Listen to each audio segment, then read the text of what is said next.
Ah, ẹ̀yin èèyàn wa gbogbo ọmọ Yorùbá mo kí yín kí yín mo kí yín kí yín ọ̀rọ̀ tó wà ńlẹ̀ yìí àbó mi òun náà kúkú ni kò tí ì tó mi.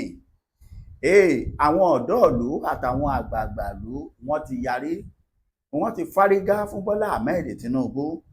Àwọn kan ń pè pé tó kí Bọ́lá Tinubu kó lọ kọ̀wé kó fìjọba lẹ̀ ní kíákíá, bí bẹ́ẹ̀ kọ́ lójú kan náà làwọn ọ̀dọ́ míì ni wọ́n ti yọgi òun kùmọ̀ òun pópó àlùpọ̀ ọ̀pá làápàwèrè. Wọ́n ti bẹ̀rẹ̀ sí ní dá òkò jọ fúyàwó ààrẹ Bọ́lá Ahmed Tinubu, ìyẹn Olúrẹ̀mí Tinubu. Ẹ dákun, kí ló fàdé, kí ló lè fà á tírú ìṣẹ̀lẹ̀ yìí fi ń ṣẹ̀? Ṣé ajá tó bá ń rí ni tó ń yọ̀rù, bájá ọ̀hún bá wá rí ni tó dehun tí ń gbó, ó yẹ kéèyàn ó kíyèsára. Ni mo ṣe sọ ṣẹlẹ̀ pé a ti wí tẹ́lẹ̀, a wí fún wọn, wọn ẹbí wọn ò gbọ́ ni. Ṣó dìgbà tí àbùkù bá kàn wọ́n kí wọ́n tó mọ̀ bó ṣe ń lọ gangan. Ẹ wojú ilẹ̀ kẹ́ ẹ wo ẹnu ọkọ́, wọn ò tó fohùn sí fídíò yìí kẹ́ ẹ farabalẹ̀ wò ó irú tú tí àwọn ìwé àwọn ọ̀dọ́ tí wọ́n pa fúyàwó ààrẹ Bọ́lá Ahmed Tinubu pẹ̀lú òkò tí wọ́n ń dù ú, bí sójà ṣe pọ̀ tó, bí àmì bó ṣe kó ọlọ́pàá sòdè tó, bí àwọn DSS ò ṣe lóǹkà àtonírúurú security, ọ̀pá làápàwèrè, gbóògùn ọ̀ràn wọn kógi ibò wọn o, òkúta ni wọ́n tẹ̀ ránṣẹ́ sí yá tí wọ́n fi ń lé káàkiri lórí kíni. Tẹ́ ẹ̀ bá gbàgbé, ní nǹkan bí ọjọ́ méjì sẹ́yìn la gbọ́ròyìn pé àwọn báńdùtì wọ́n tún ya wọ ìlú Kẹ́bì níbi tí wọ́n ti lọ kó àwọn ògo ọ̀la tí í ṣe àwọn ọmọ kéékèèké, tí wọ́n ti kó wọn bẹ́ẹ̀ tí wọ́n pa ọ̀gá iléèwé àti bí ẹnìkan sí. Lẹ́yìn èyí tí wọ́n kó odidi àwọn 25 nínú àwọn obìnrin tí wọ́n kó wọn wọgbó lọ. Ẹ má jà gbàgbé ní 2008 kọ́ nìyẹn àbí tí mi ò bá gbàgbé, nígbà ayé Goodluck Jonathan, bí wọ́n ṣe ṣe rèé tí wọ́n lọ kó àwọn ọmọbìnrin Chibok tó jẹ́ di ọ̀la bá a ṣe ń sọ̀rọ̀ yìí, òmí ò padà délé. Àwọn tó máa padà délé wọ́n ti dé láàbò ara, torí pé èmi ò ti bímọ, wọ́n ti bímọ, wọ́n ti di ìyàwó wọn, òmí ò tiẹ̀ lè kó ń bẹ̀ mọ́. Ó ti gbà á gẹ́gẹ́ bí àyànmọ́ ẹ̀ nínú igbó tá à ń wé yìí. Ó ṣe jẹ́ wípé ọ̀dọ̀ àwọn obìnrin làwọn ará bíi tún yà sí láti lọ kó àwọn ògo ọ̀la. Kọ̀tán síbẹ̀, àwọn ọ̀dọ́ CAC nílùú Kwara wọ́n ń ṣe ìsìn lọ́wọ́ lọ́jọ́ Sunday. Ṣé ẹ sì mọ̀ pé ìyàwó Bọ́lá Ahmed Tinubu wòlíì náà àbí kí ni ká pè, pásítọ̀ ni? Bọ́lá Tinubu ni mùsùlùmí, gẹ́gẹ́ bá a ṣe gbọ́. Ní báyìí àwọn aráàlú fárígá, wọ́n ní kí Tinubu rìtáyà àbí kó resign ní kíákíá, tàbí kí ìyàwó ẹ̀ kó ń gan náà kí wọ́n sì jọ resign, tàbí kíni tàbí òun ni ò tí ì yé èmi. Ẹ lọ bá a pàdé nínú gbogbo àwọn fídíò tí mò ń gbé bọ̀ wá fún yín. Ẹ farabalẹ̀ wá wo àwọn fídíò wọ̀nyí kẹ́ ẹ bá mi pín, ẹ jẹ́ ó wọ̀ gbòòrò ayé lọ wípé tó aráàlú ti fárígá. Ẹ sì mọ̀ wípé ẹnìkan ní gúnyán fún aráàlú tìlú ò lè tìlú jẹ́ tán. Bí ìlú bá parapọ̀ tí wọ́n bá gúnyán fún èèyàn ẹyọ kan ṣo, wọn ò bí bàbá làákú ẹ̀ kò lè jẹ́ débi kankan. Àwọn ọ̀dọ́ ti wá yarí báyìí. Ó ti wá dàbí pé bí ìgbà tó ń sọ pé EndSARS ìgbà tá à ń sọ níjọ́ sí ẹ̀wọ̀n ní àwọn ọ̀dọ́ ní kékeré lẹ́pẹ́ eléyìí ṣe EndSARS o, kò yé yín? Wọ́n ní eléyìí EndSARS o. Ẹ jẹ́ ń gbé yín débẹ̀. Ẹ kọ́kọ́ gbọ́ nǹkan tí àwọn ọ̀dọ́ ìlú sọ fún Bọ́lá Ahmed Tinubu. Bí n bá ti gbé yín kó ń bẹ̀ ní kété, ọ̀yá kẹ́ wá wò bí wọ́n ṣe sọ òkò fún ìyàwó ẹ̀ gangan pẹ̀lú òkò ògúnlùtù òkò bàbá òkò fún ààrẹ ìyàwó ààrẹ Aṣíwájú Bọ́lá Ahmed Tinubu. Ọ̀yá òun rèé, ẹ̀ṣọ́ níbẹ̀.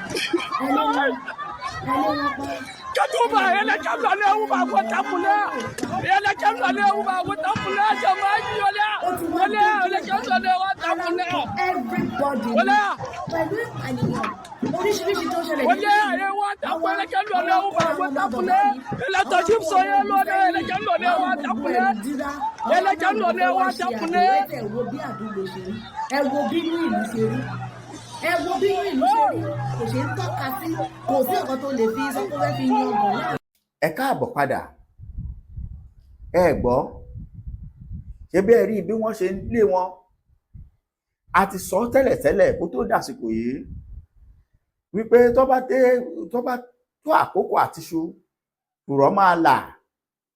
Àwọn àkókò kan ń bọ̀ tó jẹ́ pé àwọn èèyàn ò ní dúró wọn ọ̀pọ̀lọpọ̀ èèyàn ó di eṣin ọ̀kọ́kú. Àkókò àwọn ó ń bọ̀ báyìí àbẹ́ẹ̀ tí máa kíyèsí ẹ̀wẹ́nu lẹ̀ kẹwẹ́nu ọkọ́ bó ti ń jọra wọn bọ̀ pé àkókò náà ti ń dé báyìí tí àwọn èèyàn ń jáde ẹ wo bí wọ́n pẹ̀lú sójà pẹ̀lú ọlọ́pàá pẹ̀lú gbogbo àwọn security tí wọ́n ní tí wọ́n bẹ̀rẹ̀ sí ní ju òkò fún wọn tí wọ́n ti ń pariwo léde wọn. Ẹ mọ̀ pé nílẹ̀ Yorùbá òun làwa máa ń lo àná tààrò ní tààtúrọ̀la. Àwọn eléyìí wọn ò ní àná kan débi òní débi pé wọn ó ronú pé ọ̀la kan wà níbì kan. Tó bá ti dé ó ti dé nìyẹn. Bí kú bá sì bá wọn bẹ̀ yá mútù yá kárì náà ni ọyá mútù náà ni kò sí nǹkan kan míì mọ́.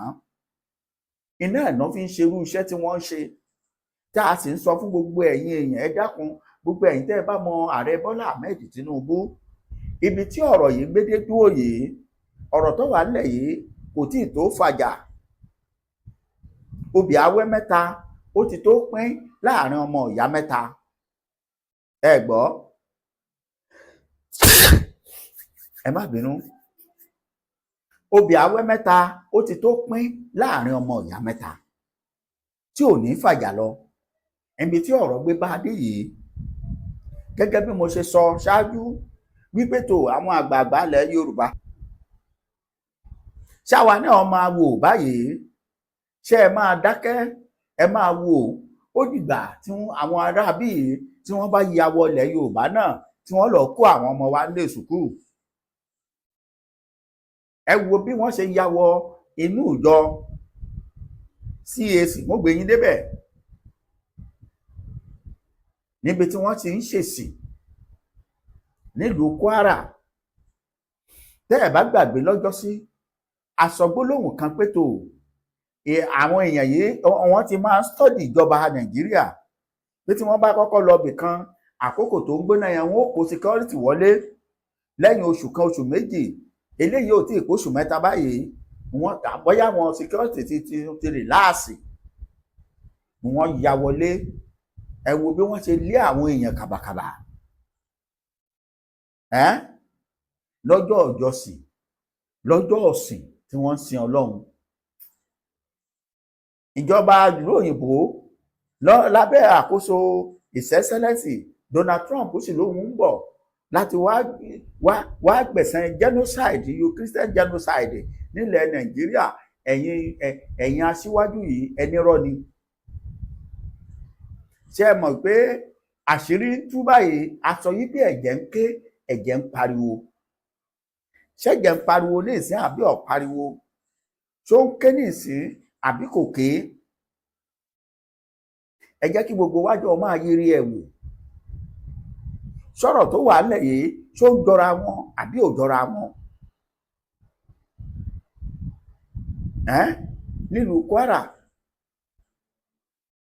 bí wọ́n ṣe lé àwọn kìrìsìtẹ́nì ẹ wo àwọn ìyá arúgbó tí wọ́n wá ṣọ́ọ̀ṣì lọ́jọ́ ìsinmi pé kí wọ́n wá tún bẹ lọ́hùn fún ààbò táwọn kan lọ kó mọ káwọn mọ́lé láì jẹ́ pé àníjọba, láì jẹ́ pé àlápàṣẹ, láì jẹ́ pé àlólórí. Àbájọ táwọn èèyàn fi ń pariwo pé tó dandan kí Tinubu pàápàá kóun náà fi ìlú lẹ̀ fún àwọn, kó jẹ́ kógun omi kó fi ìlú lẹ̀, kó fi ìjọba lẹ̀, kó kúrò lórí àpèrè ìjọba.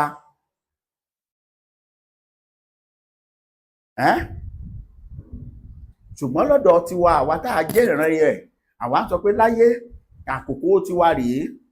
Ṣùgbọ́n ẹ̀yin tọ́rọ̀ kàn tẹ́ ẹ súnmọ́ bàbá Bọ́lá Ahmed Tinubu, ẹ ṣe bá wọn sọ̀rọ̀ níbi tí wọ́n ti gbọ́, ẹ ṣe pé wọ́n ṣàkíyèsí pé ọba tó jẹ táyégún ìlú mọ́, èyí tó jẹ tìlú bàjẹ́ ó kọ tiẹ̀ náà ò ní parẹ́.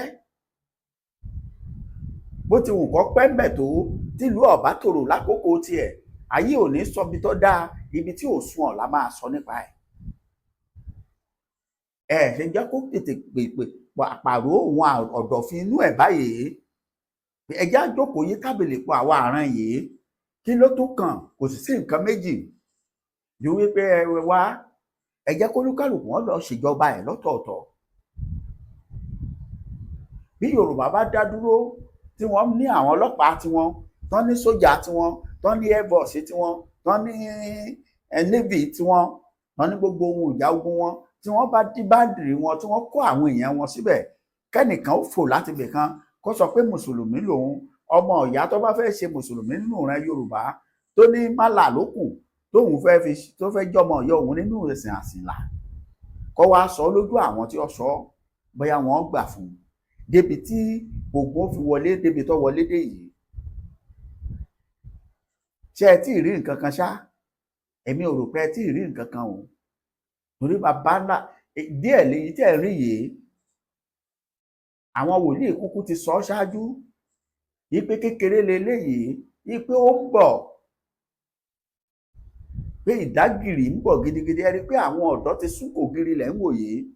Ẹ ti ẹ̀ gbọ́ nǹkan tí ẹnìkan tó sọ, ẹ gbọ́ báwọn aráàlú ṣe ń pariwo fún Bọ́lá Ahmed Tinubu pé kó ká àṣà ẹ̀ kó máa lọ, òun rèé ẹ̀sùn bẹ̀. This message is for my president, President Tinubu. President Tinubu, I think it is time for you to resign now.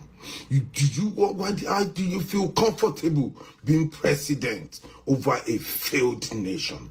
How do you feel comfortable being president over kidnapping, over genocide, over losing? We are losing our gallant soldiers. How do you feel, president, over failing democracy? How do you feel being president over failing judiciary? President Tinubu, if you genuinely love Nigeria, it is time for you to resign now. President Tinubu, resign honorably now. You are not capable enough to rule our nation at this junction. Things are getting bad. Our children are getting kidnapped. People are dying every day. No hospitals, no good roads. Poverty everywhere, hardship everywhere. President Tinubu, I beg you, please, it is time for you to go. It is time for you to relax. You have done your bit. Allow young people to come in and fix this nation. This nation cannot sink under your watch. How can they kidnap children, girls? Nobody is really even talking about it. Ẹ káàbọ̀ padà. Ṣé bẹ́ẹ̀ ti gbọ́? Ẹ sáà ti gbọ́ nǹkan tárákùnrin yìí tún sọ. Ẹ̀bẹ̀ lọ́hùn bẹ̀. Bẹ́ẹ̀mi náà ṣe sọ ṣáájú, ẹ kúkú jẹ́ ká máa bẹ Bọ́lá Tinubu. Tí ó bá sí nǹkan míì ń bẹ̀ mọ́. Àwọn arábí ti gbé bàbá yìí wò títí tí wọ́n ti wá wò pé gbogbo ọ̀nà òun ni láti frustrate ẹ̀. Gbogbo pátó ní. Ṣó sọ pé master plan planner náà nínú òṣèlú, àwa ní ó sì gbàgbọ́ mí ìyọ sí ẹ. Ẹjá sọ béèrè lọ́wọ́ ara wa. Ṣó dá yín lójú pé àwọn Fúlàní àtọ̀hún rè wá ni wọ́n nìkan ló ń ṣe gbogbo iṣẹ́ yìí? ṣé kò tí ì lọ́wọ́ òṣèlú nú? ẹjẹ́ àjọ béèrè lọ́wọ́ láàrin èmi àti ẹ̀. Kwara ò tòrò, Kẹ́bì ò tòrò, kò síbi tó tòrò, nílẹ̀ Ìgbò náà ò tòrò. Bí èyí bá ṣe pé àwọn fagídí wọ́n fi wèrè kọ́ọ̀tì ẹ̀ lọ́pọ̀lọpọ̀ gbà tí wọ́n ń dà sírọ́ọ̀fù, ó jẹ́ kí zóònù tiwọn kó dàbí ìbẹ̀rù ohun ìjayà fún ọ̀pọ̀lọpọ̀ àwọn èèyàn bí yìí. Bí bẹ́ẹ̀ kọ́, àwọn náà wà lára orílẹ̀-èdè àwọn ìlú tí ò ní sinmi. A sì ti sọ, àwọn àgbàlagbà ti sọ, àwọn amòye ti sọ wípé orílẹ̀ àwọn èdè náà ń pè Nàìjíríà, kì í ṣe orílẹ̀-èdè, orílẹ̀ àwa èdè tédè kálukú ẹgbẹ́ àpín lédè according to èdè olúkúlùkù. Yorùbá tó gbèdè ara wọn ẹ jẹ́ kó lọ lọ́tọ̀, àwọn Ìgbò tí wọ́n gbọ́ra wọn yé ẹ jẹ́ kí wọ́n lọ, Fúlàní ó lọ tiẹ̀, kí Haúsá gbà tiẹ̀ lọ. Àbí ṣé ohun tẹ́ ẹ ní adákẹ́ ká máa wò rèé? Bàbá Tinubu, ìjọba ọwọ́ yín tó jẹ́ ti Yorùbá yìí ó máa ń dojúdé lọlẹ̀ ń wòye. Ẹ dákun ẹ̀yin ọba ilẹ̀ Yorùbá ẹ sì dákẹ́, ẹ sì ń wò. Wòlíì kan lórí channel wa tá a gbé wá lánàá, Olólùwà ní tẹ́ ẹ bá dákẹ́, màmá yìí ní tẹ́ ẹ bá fọwọ́ lẹ́rán ẹ ní bọ́m̀bẹ̀. Ìyẹn ni pé tẹ́ ẹ bá kọ̀ láti sọ ohun tó yẹ kẹ́ ẹ sọ, gbogbo ẹ̀yin àgbààgbà, tẹ́ ẹ bá kọ̀ láti bá Bọ́lá Tinubu sọ̀rọ̀ níbi tó gbé ti rí èdè gbọ́, níbi tó ti lè ní èdè gbọ́ gangan, tẹ́ ẹ bá kọ̀ tẹ́ ẹ dákẹ́, tẹ́ ẹ ní kò kàn yín, wọ́n ní ẹ ní bọ́m̀bẹ̀, ẹ jẹ pìtìpìtì ìyà bọ́ bá tó àkókò. Wọ́n ní tẹ́ ẹ bá ròyìn pé tó ẹ̀yin wà ń bẹ̀ lónìí, ẹni security, àyàwó yín ní, ọkọ yín ní, ọmọ yín ní, ẹbí yín ní, ṣé bẹ́ẹ̀ rú àrà tí wọ́n dá fún ààrẹ Tinubu, ìyàwó ẹ̀ ògúlùntò òkú bàbá òkú tí wọ́n ránṣẹ́ sí yèyé tí wọ́n sáré pẹ̀lú security. Iná ẹ̀ lẹ́ fi mọ̀ wípé tó bá dójú ẹ̀ tán, àwọn ọ̀dọ́ yìí eṣin ọ̀kọ́kú ni wọ́n. Ẹ má gbàgbé ìgbà ayé EndSARS, ìjọba EndSARS, ṣé ẹ gbàgbé? Tọ́ àwọn ògbàdúrà kírú ẹ̀ ò tún wáyé mọ́. Bẹ́ẹ̀ ni, àmọ́ fún díẹ̀ yìí, ẹni bá lóun ò fẹ́ kí bí ó ṣẹlẹ̀ yóò ṣàdúà, yóò sì gbégbésẹ̀ tó lòdì síbi. Ẹlẹ́ẹ̀fẹ́sù lábúlé, baálẹ̀ ń tagbó, ìyàwó ẹ̀ ń tò gógóró. Ẹ sì lẹ́ẹ̀fẹ́sù lábúlé, ṣé ẹ ti ránṣẹ́ séṣù àti ohun tó tún gbèṣù lọ. Ẹ ti ránṣẹ́ séṣù nígbà tí baálẹ̀ ń tagbó tíyàwó tiẹ̀ sì ń tò gógóró. Ẹ sì lẹ́ẹ̀fẹ́sù lábúlé, bó lẹ́ ṣe wá ṣe tẹ́ẹ̀ ní ríṣù. Ìjọba èṣù ti dé. Gbogbo ẹ̀yin èèyàn ẹ lọ sọ fún Bọ́lá Ahmed Tinubu pé ìlú ọ̀fararọ mọ́, àwọn èèyàn ti ní tò, nígbà ọ̀rọ̀ sì ti dà báyìí, kò sí bá kan mọ́, kò sí bá méjì mọ́. Wọ́n ní ó resign, kó kúrò lórí àlééfà. Àmọ́ bó bá kúrò lórí àlééfà, ta ni ó gbéjọba fún? Fúlàní àbí ta ni? Kò possible. Ìdí nìyí tí wọ́n fi dá òkòjọ fún ìyàwó ẹ̀ tí wọ́n lé léré. Ó sì dá mi lójú pé wọ́n bá ṣe pé Bọ́lá Ahmed Tinubu náà ni, bákan náà làwọn èèyàn yìí ni wọ́n ó ti ṣe. Ẹ ṣé mo dúpẹ́, a tún pàdé láìpẹ́. Ẹ bá mi pín ètò yìí, ó dàbọ̀.